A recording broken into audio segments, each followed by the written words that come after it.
আসসালামাইকুম সবাইকে। আজকে আমি একটু নতুনভাবে বেগুন ভর্তা করতে যাচ্ছি। এটা হলো বেগুনের চাক ভাজি করে নিয়েছি লবণ হলুদ আর একটুখানি শুকনো মরিচের গুঁড়া দিয়ে। তারপরে একটু শুকনো মরিচ ভাজি করে নিয়েছি, কাঁচামরিচ নিয়েছি, একটু বেশি করে পেঁয়াজ নিয়েছি, সামান্য পরিমাণ লবণ আর ধনিয়া পাতা, যেহেতু লবণ দেওয়া আছে। আর দিয়ে দেব একটু সরিষার তেল। সরিষার তেলটা অবশ্যই দেওয়ার চেষ্টা করবেন। এখন হাত দিয়ে সবগুলোকে আমি মাখিয়ে নেব। হাত দিয়ে এই যে মাংস মাখা আর এই যে ভর্তার জন্য হাত দিয়ে বেশি করে মাখলে কিন্তু সেই ভর্তাটা অনেক বেশি মজা লাগে। আলহামদুলিল্লাহ আমার বেগুনের ভর্তা বানানো শেষ, আর আমি একটু চেকও করে নিয়েছি।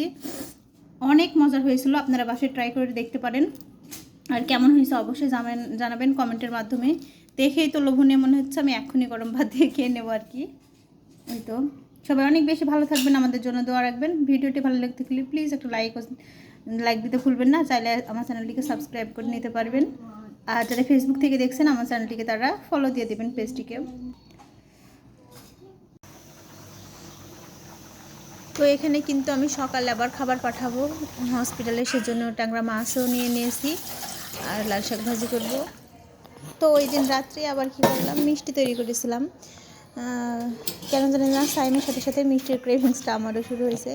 আর এটা পাউরুটি দিয়ে একটা মিষ্টি তৈরি করেছিলাম খুবই সহজে, যেটা সম্পূর্ণ আপনাদের সাথে শেয়ার করছি। এখানে শুধু দিতে ভুলে গেছিলাম দুধ, যেটা গুঁড়া দুধ। এমনি গরুর লিকের দুধ দিয়েছি, কিন্তু গুঁড়া দুধটা দিতে ভুলে গেছিলাম। আপনারা অবশ্যই যদি তৈরি করেন গুঁড়া দুধটা মিশিয়ে নেবেন, তাহলে কিন্তু মিষ্টিটা আর একটু সফট হবে। আমি কেন জানি না ভুলেই গেছিলাম।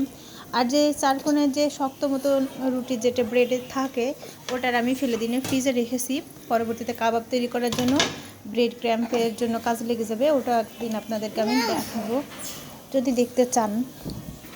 তো এখানে কিন্তু দেখুন লিকুইড দুধের সাথে শুধুমাত্র আমি মিশিয়ে নিয়েছি, আর হাত দিয়ে ভালোভাবে মুথে মুথে সফট একটা ডো তৈরি করে নিয়েছি।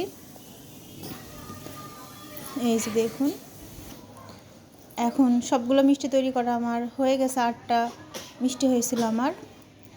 এগুলোকে এখন আমি তেলে ভেজে নেব একটু লাল লাল করে। খুব বেশি শক্ত করা যাবে না, অল্প আছে, একটু বেশিক্ষণ সময় নিয়েই আমি ভেজে নেব। আমার কাছে যেহেতু ঘি নাই, ঘি থাকলে কিন্তু অনেক ভালো একটা স্মেল আসে। তা আমি বাটার দিয়ে কিন্তু এগুলোকে, বাটার আর সাদা যে তেল আছে আমাদের রেগুলার তেল,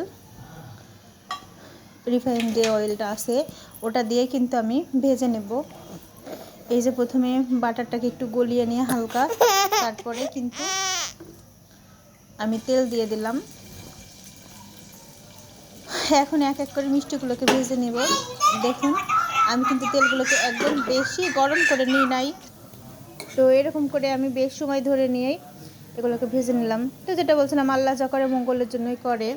আমার ভাসুর যে অসুস্থ হয়ে গেছিলো, আমাদের বাসায় যদি জোর করে রাখতাম হয়তো তার থেকে বেশি কিছু হয়ে যেত, কিন্তু আলহামদুলিল্লাহ হসপিটাল যে এখন সুস্থ হয়ে আছে। তো এই যে মিষ্টিগুলোকেও আমি পুরা রাত ভোর মিষ্টির যে ইতে চিনির যে শিরাটা ছিল ওটার মধ্যে ভিজিয়ে রেখেছিলাম। দেখুন কতটা সফট। এটা আবার শুক্রবারে খুব বেশি সফট হয়নি, কারণ গুঁড়া দুধটা দেওয়া রান্না করে দিয়েছিলাম। তো এটা শুক্রবারের ভিডিও। প্রতিদিন তো মাছ টাছ এটা সেটা দিতেই থাকি, শুধুমাত্র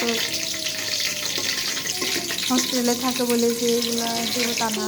নিজের কাছে কেমন লাগছিল, যেহেতু আমার ভাসুরের ছেলেও আছে, তাই ওকে দিয়ে দিলাম। আমি কিন্তু ওই যে বাটনটা দিয়েছিলাম ওটা কিন্তু কিশমিশ দিয়ে আর বাদাম দিয়ে বাটা, ওটা দিয়েছি আর দুধ দিয়েছি। এতে পোলাওয়ের ফ্লেভারটা কিন্তু অনেক ভালো আসে।